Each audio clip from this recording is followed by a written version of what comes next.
So when someone is looking for a therapist or a counselor or a doctor, um, what should they be looking for in terms of like understanding what to, so if I'm having problems with my family issues or, just give us um, the definitions Yeah, for all of the therapist types and the therapy types, counselors, etc., and those initials that we see after the name. yeah. This is a really good question because people get really confused with that, and people, uh, first of all, I guess let's start at the top and go down. And so people tend to confuse psychiatrists and psychologists, right? So that's the first piece. And just to differentiate the two, psychiatrist is a medical doctor. They go to medical school and they prescribe medications for the treatment of mental illness. Psychologists, we go to graduate school and we have either a PhD or a PsyD, which is a newer type of degree. And a PhD also incorporates the research element. So we are also trained to learn which treatments, for example, are going to be most effective in treating a condition. And we learn the scientific method and different ways of doing research to achieve an objective sort of measure of the effect of certain treatment modalities. Okay. And then you have master's level clinicians who can be marriage and family therapists, MFTs. You also have LCSWs, which are licensed clinical social workers.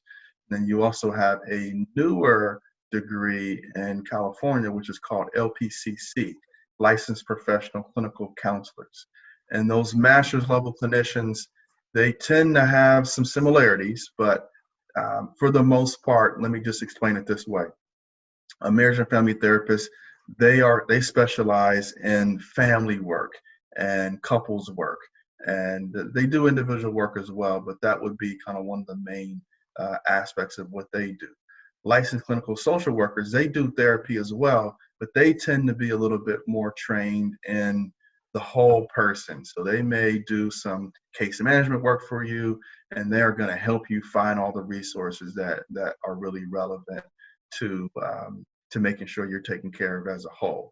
It's interesting, but because psychologists and even MFTs, we get a little bit of that training, but it's not necessarily our focus. We're going to give you your hour of therapy, and for the most part, we're going to ask, what other resources do you need? We may help you find those resources, but a social worker, they're really, really trained in being able to, utilize all those resources, and they have them at their fingertips.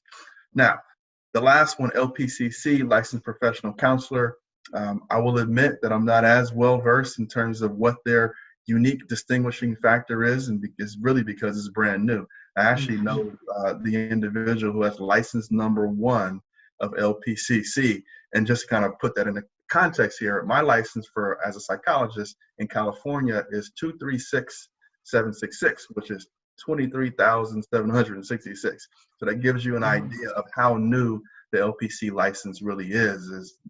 They're probably at the hundreds now, maybe at the thousands, but it's really new. So let me ask you this last question, Doctor. What should people be looking for when they're looking for a therapist or a counselor? Yeah, that's a very good question. So people should really be looking at the specialty of the therapist that they might be considering. So someone might specialize in mood disorders, which is depression, anxiety, bipolar disorder, things of that category. Someone may be looking for someone with relationship expertise or with substance usage expertise. And so you don't want to find someone who's just a generalist who does a little bit of everything. You want to find someone who specializes in what it is that you're looking for. The same way that you don't want to use your primary care physician to do surgery on your shoulder. You want to find a shoulder specialist. So that's going to be the important part. We have some really good tools that are in place nowadays. So if you're going to use your insurance to find a therapist, you're going to want to go through your insurance first. So no matter what insurance you have, there usually is a find a doctor link or tool that you have by logging into your member services. And then you can filter out by zip code or by specialty, and it'll only give you therapists who accept that insurance. So you really want to do that, right? As opposed to getting on the phone, calling people, and then saying, do you accept Anthem Blue Cross? Nope, I don't accept Anthem Blue Cross. Call the next person. So it'll save you a lot of time, energy, and heartache for you to start with the Find a Doctor link. Now, there's also a website called psychologytoday.com. I think we may have mentioned it in a previous episode, but that is like the catch-all for it. So you can type in zip code, presentation, specialty, and it'll give it all to you. And it also gives you photos of the different therapists, and it'll tell you what their degree title is and so forth. So I'm a big promoter of psychologytoday.com. And it really, whenever I have people from out of state who are like, I'm really looking for someone, if I don't know anyone there already, I just go to that link, and then it gives me a really good, place to start with.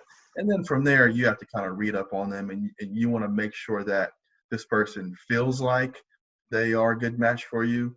I mean, the honest reality is that people tend to choose a therapist who looks like them or shares some aspect of their identity, whether it's roughly the same age or gender or ethnicity. Sometimes people feel guilty about that, but it's perfectly fine. You want to know that people understand your world. And so you certainly want to make sure you take advantage of what an individual that makes you feel comfortable. And that goes for substance abuse treatment programs and all of that as well. Certainly. So, and sexual orientation, sometimes you'll have therapists who will put up an LGBT friendly sort of flag and let you know that this is someone who's an advocate for you. So all those things kind of go into it. But in reference to your last question, if you are struggling with substance usage or abuse, there are clinics out there where that's all they do. And so I almost want to recommend to people, if that's what your only problem is, you want to find a place that does just that. Now, if you have anxiety and substance abuse sort of issues, you might do yourself better off with prioritizing what is more important, but you're going to find therapists who do both as well.